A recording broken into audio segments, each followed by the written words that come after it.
Taona 2017 no nihetsiketsika nanao fitokonana, fitakiana, nidina an-dalambe nitaky ny fanatsarana ny sehatry ny fampianarana sy ny tontolo iainan'izy ireo ny mpianatry ny oniversite. Nitohy taty amin'ny taona 20, 20, 2021 io.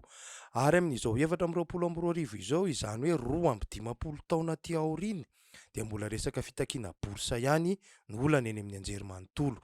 Mikorotana ny fampianarana no io resaka io. Tsy mifantoka ny mpianatra sy ny mpampianatra ary ny mpiasan'ny oniversite. Ary ny mahagaga dia rehefa mba hoe milamindamina ny an'ny mpianatra dia misy olana mipoitra indray ho an'ny mpampianatra mpikaroka sy ny mpikaroka mpampianatra. Isa-taona dia misy olana foana eny amin'ny oniversite, tsy vatsim-pianarana ihany fa toeram-ponenana, fitaovana ianarana, trano fianarana, connexion.